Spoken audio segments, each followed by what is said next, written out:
Hi friends, welcome to social team பாது channel. சூப்பரான ஒரு கோவில் தான் இன்றைக்கி தை அமாவாசைக்கு உங்களுக்கு நான் காமிக்க போகிறேன். அதுக்கு முன்னாடி நம்ம சேனலை லைக் பண்ணிவிடுங்க. நீங்கள் லைக் பண்ணிங்கன்னா இதை நிறைய பேருக்கு ரெக்கமெண்ட் பண்ணுவாங்க.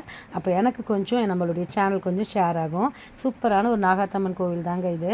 இந்த நாகாத்தம்மன் கோவில் எங்கே இருக்குது அப்படின்னு பார்த்தீங்கன்னா, குமணன்சாவடியிலேருந்து மாங்காடு போகிற வழியில் நேஷ்னல் ஐடின்னு ஒரு மெட்ரிகுலேஷன் ஸ்கூல் இருக்குது. அந்த ஸ்கூல் பக்கத்தில் தாங்க இந்த அம்மன் கோவில் இருக்குது. 3 வருஷத்துக்கு முன்னாடி தான் இந்த கோவிலை இப்படி கட்டினாங்களாம். கோபுரமே கிடையாது. அம்மன் சிலையே நல்ல அப்படியே கோபுரம் அளவுக்கு ஒசத்தி கட்டியிருக்காங்க. உள்ளே இருக்கிறது நாகாத்தம்மன், கீழே கருமாரியம்மன், நம்ம சுயம்பு மாதிரியே இருக்கக்கூடிய அம்மா.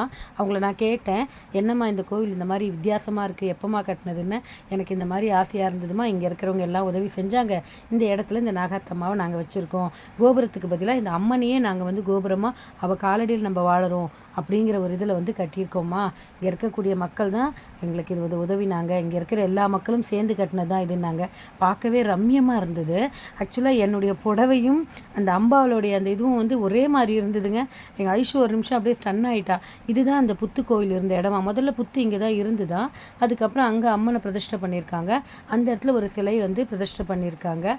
அம்பாளுக்கு நேரையே பார்த்திங்கன்னா சூலம் வச்சுருக்காங்க. பாருங்கள், எவ்வளோ அழகாக இருந்தது தெரியுமாங்க. எனக்கு இன்றைக்கி தை அமாவாசை, அதை பார்த்த உடனே என்னை அறியாமல் ஒரு பக்தி படம், எங்கள் கடும்பாடி அம்மனை போய் பார்த்த மாதிரியே இருந்தது. குலதெய்வத்தை எங்கள் பக்கத்துலேயே பிள்ளையாரை பிரதிஷ்டை பண்ணியிருக்காங்க. ஸோ முதல்ல பிள்ளையார் தான் நம்ம கும்பிடணும். அந்த அம்மனை பார்த்த உடனே நான் நேராக உள்ளே போயிட்டேன். ஸோ பிள்ளையாரை கும்பிட்டுட்டு, பிள்ளையார் பக்கத்துலேயே யார் இருக்கார் அப்படின்னு பார்த்தீங்கன்னா முருகர். இவர் யாருன்னா இன்றைக்கி தான் பால் முனீஸ்வரர் சன்னதியை பிரதிஷ்டை பண்ணியிருக்காங்க. 48 நாள் மண்டலம் முடிஞ்சிட்டு இன்றைக்கி தான் இவரை பிரதிஷ்டை பண்ணியிருக்காங்க. பால் முனீஸ்வரர், அவரையும் நான் பண்ணிட்டேன். ஏன்னா காட்டு பக்கத்தில் பாடிகாட் முனீஸ்வரர் இருக்கார். நான் அவரையும் உங்களுக்கு காமிக்கிறேன். இப்போ நம்ம சேனலில் நிறைய ஆன்மீக கோவில்கள்லாம் போடலான்னு ஒரு ஐடியா இருக்குது. ஸோ உங்கள் ஏரியாவில் இருக்க கோவிலை எனக்கு கமெண்ட் பண்ணுங்கள். கண்டிப்பாக நான் அதை எடுத்து கொடுக்குறேன். இப்போ இங்கேயே சனீஸ்வரன் பகவானும் பிரதிஷ்டை பண்ணியிருக்காங்க.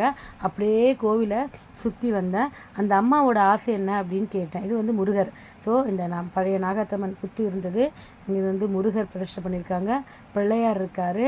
அப்புறம் சனீஸ்வரர் இருக்காங்க. அங்கேயே பால் முனீஸ்வரன் வச்சுருக்காங்க. நடுநாயகமாக நாகாத்தம்மன் அப்படியே அருள் பாலிக்கிறாங்க. அந்த அம்மா கிட்ட கேட்டேன், உங்களுக்கு என்னம்மா ஆசை, இப்படி இருக்கேன்னு. அப்போ அந்த அம்மா சொன்னாங்க, இந்த கோவிலுக்கு கூரை வேயணுமா, பெரிய ஒரு டோர் போடணும், எனக்கு மாலை ஏறி அது மேலே கழுத்துக்கு ஒரு மாலை போடுறதுக்கு ஸ்டெப்ஸ் வச்சு கொடுக்கணும், இதுதாம்மா ஆசை, இது கூடிய விரைவில் அது நிறைவேறிடும் அப்படின்னு சொன்னாங்க.